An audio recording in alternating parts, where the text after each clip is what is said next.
Hi good evening everyone. Rajasthan question bank पर आपका हार्दिक स्वागत है। आज का जो हमारा नया टॉपिक है प्रीफिक्स और सफिक्स का है। बहुत इंपॉर्टेंट टॉपिक है। हर एग्जाम, ऐसा कोई भी एग्जाम नहीं है राजस्थान के अंदर जो आरएसएसएम भी कंडक्ट करवाती है और उसमें एक से दो क्वेश्चन आपको प्रीफिक्स और सफिक्स के नहीं देखने को मिलते। इजी टॉपिक है।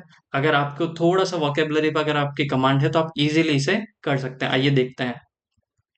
देखो, टॉपिक स्टार्ट करने से पहले हमें पता होना चाहिए कि प्रीफिक्स क्या होते हैं और सफिक्स क्या होते हैं। तो सबसे पहले हम क्या देखेंगे कि भाई अपने प्रीफिक्स क्या हैं और सफिक्स क्या हैं। तो देखिए, प्रीफिक्स को मतलब होता है आपके उपसर्ग। क्या मतलब होता है इसका? उपसर्ग। ठीक है, हिंदी में हम उपसर्ग पढ़ते हैं।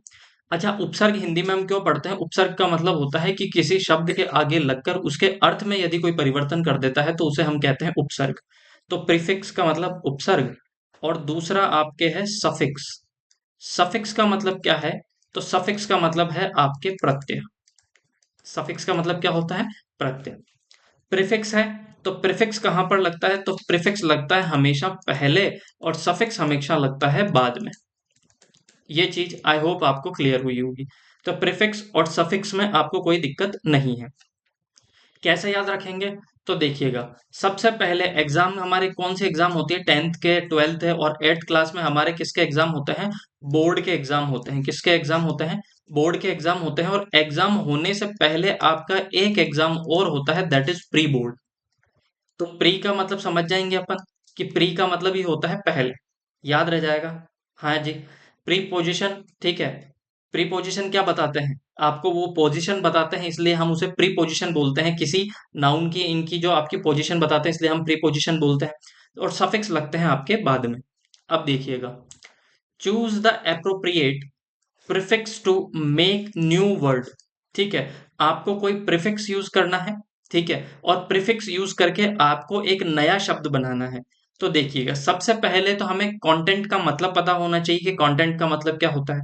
देखिएगा, कंटेंट का मतलब होता है एक वह इंसान जो अभी क्या कर रहा है, ठीक है, उस चीज से वो खुश है। सपोज अभी मैं आपको पढ़ा रहा हूँ और इस चीज से मैं खुश हूं, तो मैं क्या कर रहा हूँ? कंटेंट। याद रह जाएगा। ठीक है। तो a person is happy with what he is doing right now और he will do what he will do. ठीक है, अगर उस चीज से वो खुश है, वो सेटिस्फाइड है, ठीक है, तो उसे हम कहते हैं कंटेंट। एक चीज समझ में आएगी आपको, हाँ या ना? अब इसके आगे देखो, कंटेंट का मतलब होता है एक तरीके से सेटिस्फेक्शन, संतुष्टि होना। क्या होना? संतुष्टि। संतुष्टि होना। याद रह जाएगा आपको, संतुष्टि होना। संतुष्टि। ठीक है, किसी चीज से सेटिस्फाइड होना, ये चीज याद आ जाएगा। अब उसके आगे आपको क्या यूज करना है? प्रीफिक्स यूज करना है। तो प्रीफिक्स कहाँ पे यूज होता है? आगे। सबसे पहले मेल। देखो, इस मेल का मतलब होता है आदमी। ठीक है, मेल का मतलब सबको आपको पता है, मेल और फीमेल। तो ये तो यूज होगा नहीं, मेल कंटेंट कुछ भी नहीं होता। फिर दूसरा चीज, ये मेल, ठीक है, इलेक्ट्रॉनिक जो मैसेंजर, एक तरीके से मेल हम ईमेल यूज करते हैं। ठीक है, मेल जो आप समझ में आ गया होगा, एक तरीके से मैसेज आपका, तो वो भी यहाँ पे यूज नहीं होगा, मेल भी। ठीक है, इसको किस तरीके से याद रख लोगे? ईमेल में आता है आपके, हाँ या ना? ठीक है। नेक्स्ट देखिएगा, अब कंफ्यूजन है आपको MEL और MAL, मेल। देखिएगा, इस मेल का मतलब क्या होता है? तो इस मेल का मतलब होता है हनी। ठीक है, मतलब शहद। याद रह जाएगा। ठीक है, जो भी आपका मधुमक्खी, जो हनी बी है, जो आपका शहद इकट्ठा करती है, उसे हम किस नाम से जानते हैं? इस मेल के नाम से जानते हैं। तो मेल कंटेंट भी कुछ नहीं होगा। ठीक है, कि शहद संतुष्टि, तो ये कुछ नहीं होगा। अब देखिएगा, एक वर्ड है मेल। ठीक है, इस वैसे इस मेल का मतलब क्या होता है? इस मेल का मतलब होता है बुरा। मेल का मतलब क्या होता है? बुरा। ठीक है, अब जैसे मैंने कहा, इस मेल का मतलब होता है बुरा, और हिंदी में जो अगर ये आप उपसर्ग यूज करते हो तो इसका मतलब होता है कु। और कु का मतलब भी होता है बुरा। कृत्य हम बोलते हैं ना, कुकृत्य। कृत्य मतलब करना और कु मतलब बुरा कृत्य। तो मेल का मतलब क्या होता है? बुरा। ठीक है, मेल का मतलब क्या हो जाएगा? वैसे माल न्यूट्रिशन होता है। ठीक है, पर मेल से, MAL से आप याद रखिएगा। अब जैसे मैं एक वर्ड आपको बताता हूं, that is male nutrition. Nutrition. ठीक है, मेल न्यूट्रिशन। अच्छा, मेल न्यूट्रिशन का मतलब क्या होता है? जो आपके बॉडी के अंदर न्यूट्रिशंस जा रहे हैं, जो पोषण तत्व जा रहे हैं। और मेल का मतलब क्या होता है? बुरा। ठीक है, मेल का मतलब क्या होता है? बुरा। तो न्यूट्रिशन का मतलब होता है पोषण। न्यूट्रिशन का मतलब क्या होगा? पोषण। और जैसे ही मैंने इसके आगे लगाया मेल, तो ये क्या बन गया? आपके कुपोषण। ठीक है, याद रह जाएगा। तो मेल किसको बताता है? मेल शब्द आपको बताता है बुरे को, और इसको हिंदी में जो इसका उपसर्ग होता है वो कु। तो अगर मैंने यहाँ पे, जैसे मैं आपको यहाँ पे लिख देता हूं, मैंने यहाँ पे लिख दिया आपका मेल, फिर क्या लिख दिया? आपका कंटेंट। ठीक है। अब कंटेंट का मतलब होता है जो संतुष्ट हो, और मेल कंटेंट का मतलब होता है जो काम आप कर रहे हो उस चीज से आप संतुष्ट ना हो, तो वो क्या हो गया? आपके मेल कंटेंट। ये चीज याद रह जाएगी। मेल बताता है बुरे को, इसका मतलब होता है कु, नेगेटिव सेंस देता है। ठीक है, आई होप आपको ये चीज समझ में आई होगी, और मेल न्यूट्रिशन से आप याद कर सकते हो। ठीक है, इसमें कोई दिक्कत नहीं आएगी शायद आपको। अब देखिएगा, नेक्स्ट वर्ड क्या है? नेक्स्ट वर्ड है आपके, in which the following words al is not used as a suffix। तो सफिक्स कहां पे लगता है? सबसे पहले तो आप मुझे बताइए। ठीक है, सबसे पहले सफिक्स कहां पे लगता है? तो सफिक्स लगता है बाद में। सफिक्स कहां पे लगता है? तो आपके जो ये सफिक्स है, ठीक है, सफिक्स लगता है बाद में, पहली चीज। देखो, दूसरी चीज, बाद में लगता है तो ऐसा कौन सा शब्द है जिसमें ए एल जिसका सही यूज नहीं किया गया है? ठीक है, अब मेरी बात समझिएगा आप। अगर मैंने कहा कि मैंने कोई शब्द लिया, ठीक है, और उस शब्द के अंदर मैंने क्या यूज किया? प्रत्यय यूज किया सपोज, या उपसर्ग यूज किया, ठीक है, तो उस शब्द का क्या बन जाता है? एक नया अर्थ बन जाता है। ठीक है, तो प्रत्यय लगाने से, अगर ये कोई शब्द होगा, इस शब्द का खुद का भी तो कोई मीनिंग है, इसका भी तो कोई अर्थ है, और प्रत्यय लगाने से नया अर्थ बन जाता है। ठीक है, तो शब्द का कोई मीनिंग होना चाहिए। अब जैसे एग्जाम्पल के तौर पर, जैसे इसमें लग रहा है क्या? एल, तो ये शब्द बना है आपका डिस्पोज से, डिस्पोज, और उसके साथ में आपने यूज कर लिया डिस्पोजल। तो डिस्पोजल का मतलब होता है किसी चीज को, जैसे हमारे जो ग्लास आते हैं, आप चाय पीते हो, वो डिस्पोजल होते हैं। डिस्पोजल का मतलब होता है जिसे खत्म किया जा सके। ठीक है, हम कहते हैं ना कि ये चीज डिस्पोजल है। जैसे प्लास्टिक बोतल है, डिस्पोजल नहीं है, प्लास्टिक डिस्पोजल नहीं होता, उसे आप खत्म नहीं कर सकते। ठीक है, उस तरीके से याद रह जाओगे। अब देखो, मैंने यहां से ए एल हटाया, तो देखो ये वर्ड बन गया आपका रिन्यू, और यहां पे लगा लिया मैंने ए एल, तो ये क्या बन गया? रिन्यूअल। अब रिन्यू का मतलब भी तो होता है, रिन्यू का मतलब क्या होता है? पुनः नया करना, नया। ठीक है, इसका मतलब होता है नया, और इसका मतलब हो गया री का मतलब हो गया पुनः, तो पुनः नया। मतलब अगर आप किसी शब्द से सफिक्स निकालते हो, सफिक्स हटाते हो, तो बाद में बचा हुआ शब्द का कोई मीनिंग होना चाहिए। ठीक है, देखिएगा, तो रिन्यू का मतलब हो गया पुनः नया, और एक ए एल लगाता तो रिन्यूअल, जिसे नया किया जा सकता हो। देखो, अब देखिएगा यहाँ पे एक शब्द देखिएगा, आपके शब्द आया रिवर्स। शब्द क्या आ गया? रिवर्स। और रिवर्स के साथ में मैंने लगा दिया रिवर्सल। ठीक है, रिवर्सल।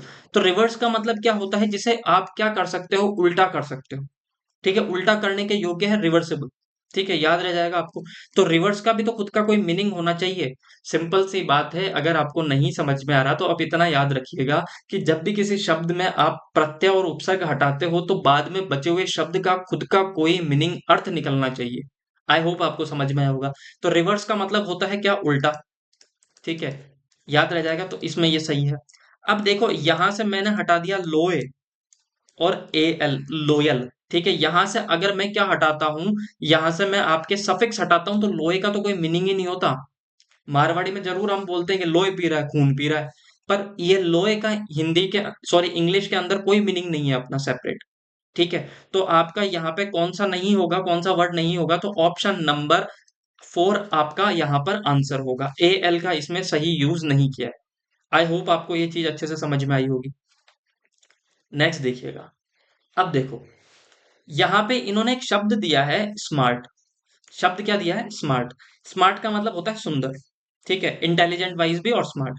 और ये क्या है? एडवर्ब है। इसका क्या बनाना है आपको? स्मार्ट से एडवर्ब बनाना है। स्मार्ट से आपको क्या बनाना है? एडवर्ब।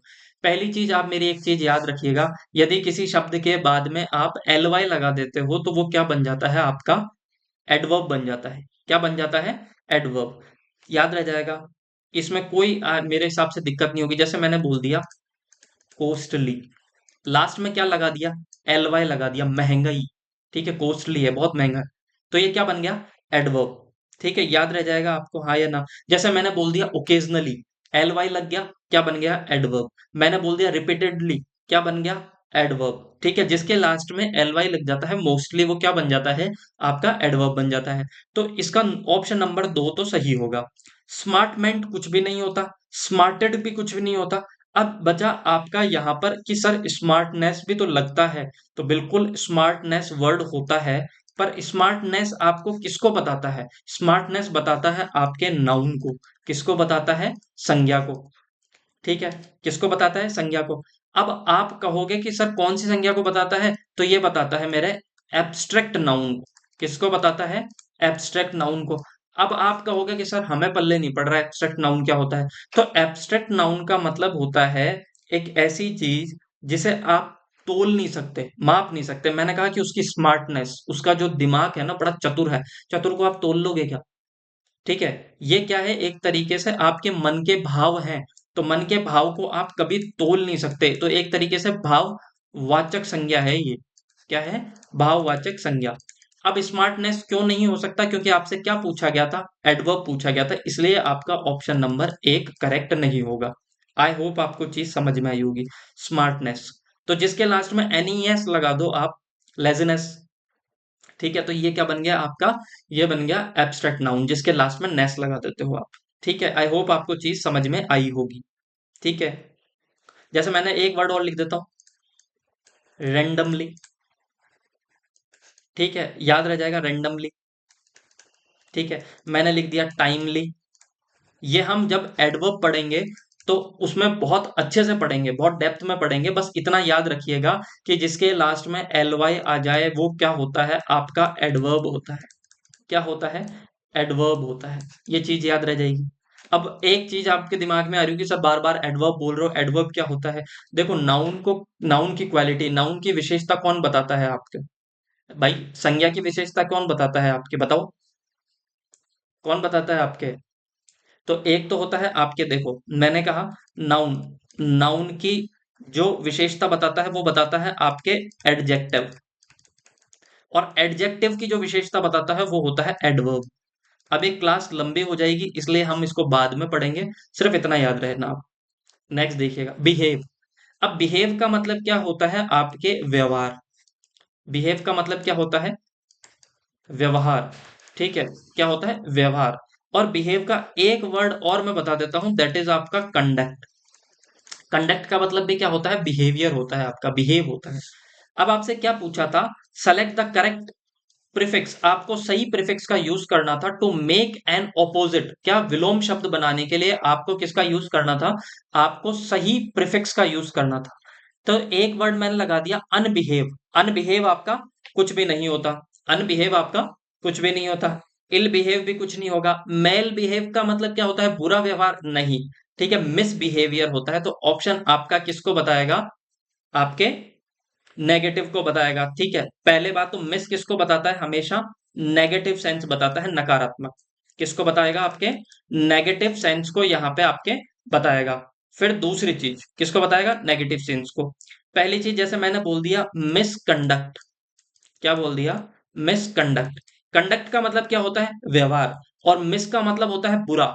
मिस का मतलब क्या होता है, बुरा व्यवहार। वैसे ही बिहेव, बिहेव का मतलब व्यवहार, और मिस का मतलब हो गया मिसबिहेवियर, बुरा व्यवहार, ठीक है। तो ये किसको बताएगा, आपके नकारात्मक, किसको बताएगा, नकारात्मक, ठीक है। ये चीज आपको यहाँ पर याद रह जाएगी। आई होप यहाँ तक आपको समझ में आया होगा। ये लास्ट क्वेश्चन देखते हैं हम। Which of the following words does not have a correct prefix, किसके अंदर सही प्रीफिक्स का यूज नहीं किया गया है।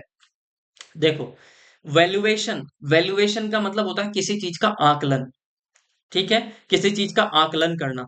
इसके आगे मैंने किस प्रीफिक्स का यूज कर दिया, डी का, और डी भी आपको किससे का बताता है, नेगेटिव सेंस को, डी वैल्यूएशन, चीज सही है। हमें तो ये बताना किसके अंदर आपके सही प्रीफिक्स का यूज नहीं किया गया है। फिर है लेजिटिमेट, ठीक है, और यह है इलेजिटिमेट। देखा, अगर आपने किसी से, अगर आपने क्रिकेट देखते होगे तो क्रिकेट के अंदर कहा जाता है, वो कई बार रिव्यू लेते हैं कि ये नो बॉल है, ठीक है, कई बार कहते हैं कि ये नो बॉल है, फिर एम्पायर कहता है कि नहीं ये लेजिटिमेट डिलीवरी है।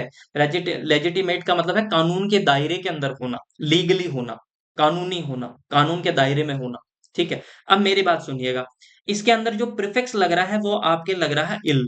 मेरी बात सुनिएगा आप, कि यदि इल का अगर आप प्रीफिक्स यूज करना है तो 99% इल उस शब्द के आगे आएगा, उस वर्ड के आगे आएगा जो खुद किससे स्टार्ट हो रहा होगा, एल से स्टार्ट हो रहा होगा। आप तो इतना देख लीजिएगा, जैसे मैंने कहा इल वर्ड आता है इलीगल। लीगल क्या है, कानूनी। इल इसके आगे क्या लगा दिया, तो ये बताता है नकारात्मक, गैर कानूनी। क्या, गैर कानूनी। तो इल शब्द का आगे मैंने किसके आगे यूज किया है, लीगल। किसके आगे यूज किया है, लीगल। तो लीगल के आगे मैंने क्या लगा दिया, इलीगल। इलीगल का मतलब हो गया गैर कानूनी, नेगेटिव। तो इल का किसका आगे यूज होता है, इल आपका जो प्रीफिक्स है वो उस वर्ड के आगे ज्यादातर यूज होता है जो खुद किससे स्टार्ट हो रहा हो, एल से स्टार्ट हो रहा हो। आई होप आपको याद रह जाएगा। ह्यूमन, ह्यूमन का मतलब होता है मानव, और सुपर ह्यूमन का मतलब होता है, सुपर मतलब होता है बहुत ज्यादा। भाई भगवान इंसान से कितने इंटेलिजेंट है, बहुत ज्यादा, तो सुपर ह्यूमन हो गया। कंप्यूटर, कंप्यूटर के अंदर जो सबसे बेस्ट है, सबसे ज्यादा जो बेस्ट है उसे हम बोलते हैं सुपर कंप्यूटर। जैसे हम बोलते हैं मैन मतलब आदमी, और सुपरमैन है जो आदमी से भी ऊपर है, ठीक है, आदमी से भी ज्यादा है, तो सुपर बताया जाता है ज्यादा। ठीक है। ऑर्डेंड और इन ऑर्डेंड ये गलत है, ऑर्डेंड का डिस सॉरी इन ऑर्डेंड आपके नहीं होगा, तो ऑप्शन नंबर 4 आपका यहाँ पे करेक्ट हो जाएगा। ठीक है, याद रह जाएगा। लेजिटिमेट का मतलब होता है कानूनी, एक तरीके से कानूनी लिख देता हूं मैं, आपका लॉ लिख देता हूं यहाँ पे, आपको याद रह जाएगा। फिर यहाँ पे लिख देता हूं कानून या कानूनी। आई होप आपको याद रह जाएगा, इसमें कोई भी दिक्कत नहीं आएगी। ठीक है, इलीगल हो गया, इलेजिटिमेट हो गया, इलेजिबल होता है। ठीक है। अब लास्ट ये वर्ड देख लीजिएगा, एक वुमेन सुपरवाइजर के अंदर ये पूछा गया था, वुमेन सुपरवाइजर के अंदर इंटर जो अपन वर्ड आता है, इंटर वर्ड आता है, वो बताता है दो लोगों के बीच में या मध्यस्थ का, एक तरीके से। जैसे मैंने कहा आपको, जो इंटरकास्ट मैरिज होती है आपकी, इंटरकास्ट मैरिज का मतलब हो गया दो वर्ग हैं, ठीक है, दो जाति है जो अलग अलग है और उन्होंने एक दूसरे से शादी कर ली, तो उसे कहते हैं हम इंटरकास्ट मैरिज। यही बोलते हैं इंटरकास्ट मैरिज। इंटरकास्ट मैरिज का मतलब होता है कास्ट के मध्य जो मैरिज हो रही है, दो अलग अलग कास्ट के मध्य जो मैरिज हो गई वो होती है इंटरकास्ट। तो इंटर का मतलब ही क्या होता है, आपके मध्य होता है। क्या मतलब होता है इसका, मध्य। अब इंटरसिटी का मतलब क्या हो गया, सिटी के मध्य। हम कहते हैं ना इंटरसिटी ट्रेन चल रही है, तो इंटरसिटी का मतलब होता है दो सिटी के मध्य जो ट्रेन चल रही है उसे हम बोलते हैं इंटरसिटी। इंटरसिटी ट्रेन का नाम सुना है आप सबने, तो इंटरसिटी का मतलब दो सिटी के मध्य की क्लास, मध्य की क्लास नहीं, मतलब मध्य, ठीक है, कि जो रेल चलती है इंटरसिटी ट्रेन। ठीक है। फिर देखिएगा इंटर डिसिप्लिनरी। इंटर डिसिप्लिनरी का मतलब होता है जो डिसिप्लिन जो होता है दो लोगों के मध्य का, ठीक है, दो के बीच की बात, ठीक है, एक तरीके से इंटरडिसिप्लिनरी, ठीक है, मध्य की। इंटरनेशनल, नेशनल का मतलब क्या होता है, आपके जो कोई देश, और इंटर हम इसके बीच में लगा देते हैं। इंटर का मतलब होता है, हमने कहा कि ये जो मुद्दा है, अभी जो हमारे चुनाव का जो मुद्दा है, जो इलेक्शन का मुद्दा चल रहा है, ये किस लेवल पे डिस्कस हो रहा है, तो इंटरनेशनल लेवल पे डिस्कस हो रहा है। इंटरनेशनल लेवल का मतलब दो देशों के मध्य ये क्या हो रहा है, डिस्कस हो रहा है। इंटर मॉडर्न, मॉडर्न का मतलब होता है मध्य, ठीक है, और इंटर का मतलब भी हो गया मध्य। मॉडर्न वैसे बोलते हैं हम जो आज का टाइम चल रहा है, ठीक है, मॉडर्न। तो इंटर मॉडर्न ऐसा कोई वर्ड नहीं होता, तो ऑप्शन नंबर 2 आपका करेक्ट होगा। इंटर का मतलब क्या होता है, मध्य, याद रह जाएगा आपको। जैसे हम बोलते हैं इंटरमीडिएटर, जो दो लोगों के बीच में क्या कर रहा हो, मध्यस्थता कर रहा हो। आई होप आपको ये क्लासें समझ में आई होगी। थोड़ा सा इसमें आपको प्रीफिक्स और सफिक्स में डिफिकल्टीज इसलिए होती है क्योंकि हमें वोकेबलरी पता नहीं होती। इसके बाद में हम एक क्लास लेंगे, एक मैराथन क्लास लेंगे, उसके अंदर मैं पूरी कोशिश करूंगा कि वो क्लास के बाद में आपके सारे डाउट क्लियर हो जाए, और बहुत सारे वर्ड देखेंगे और कोशिश करेंगे कि उन वर्ड्स में से आपको एग्जाम में मिल जाए। आज की ये क्लास आपको कैसी लगी, आप कमेंट कर सकते हैं, शेयर कर सकते हैं, और ज़्यादा से ज़्यादा लाइक कीजिए अगर आपको लग रहा है कि आपके लिए ये क्लास वर्थफुल है। Thank you so much, bye bye, take care.